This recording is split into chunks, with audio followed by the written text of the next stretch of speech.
I was in Israel yesterday, I said that when America experienced the hell of 9/11, we felt enraged as well. While we sought and got justice, we made mistakes. So I cautioned the government of Israel not to be blinded by rage. And here in America, let us not forget who we are. We reject all forms of hate, whether against Muslims, Jews, or anyone. That's what great nations do. And we are a great nation. On Ukraine, I'm asking Congress to make sure we can continue to send Ukraine the weapons they need to defend themselves and their country without interruption, so Ukraine can stop Putin's brutality in Ukraine. They are succeeding. When Putin invaded Ukraine, he thought he would take Kyiv and all of Ukraine in a matter of days. Well, over a year later, Putin has failed, and he continues to fail. Kyiv still stands because of the bravery of the Ukrainian people.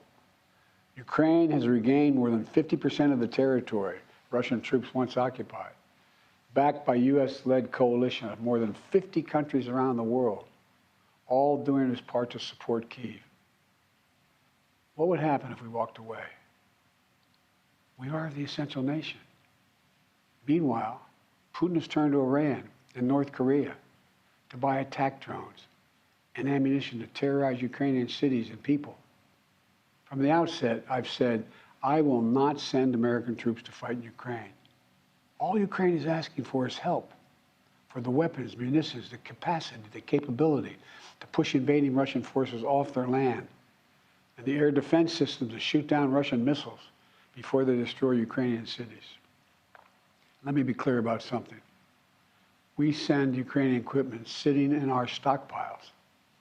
And when we use the money allocated by Congress, we use it to replenish our own stores, our own stockpiles, with new equipment. Equipment that defends America and is made in America. Patriot missiles for air defense batteries, made in Arizona. Artillery shells manufactured in 12 states across the country, in Pennsylvania, Ohio, Texas, and so much more. You know, just as in World War II, today patriotic American workers are building the arsenal of democracy and serving the cause of freedom. Let me close with this. Earlier this year, I boarded Air Force One for a secret flight to Poland. There I boarded a train with blacked out windows for a 10-hour ride each way to Kyiv, to stand with the people of Ukraine ahead of the one-year anniversary of their brave fight against Putin. I'm told I was the first American to enter a war zone not controlled by the United States military since President Lincoln. With me was just a small group of security personnel and a few advisors. But when I exited that train and met President Zelensky, I didn't feel alone. I was bringing with me the idea of America, the promise of America, to the people who are today fighting for the same things we fought for 250 years ago: freedom, independence, self-determination. And as I walked through Kyiv with President Zelensky, with air raid sirens sounding in the distance, I felt something I've always believed, more strongly than ever before. America is a beacon to the world. Still. Or as my friend Madeleine Albright said, the indispensable nation.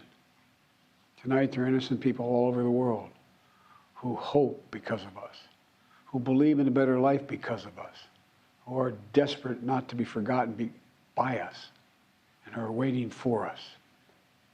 But time is of the essence. I know we have our divisions at home. We have to get past them. We can't let petty, partisan, angry politics get in the way of our responsibilities as a great nation. We cannot and will not let terrorists like Hamas and tyrants like Putin win. I refuse to let that happen. In moments like these, we have to remember who we are. We are the United States of America. The United States of America. And there is nothing beyond our capacity if we do it together. My fellow Americans, thank you for your time. May God bless you all, and may God protect our troops.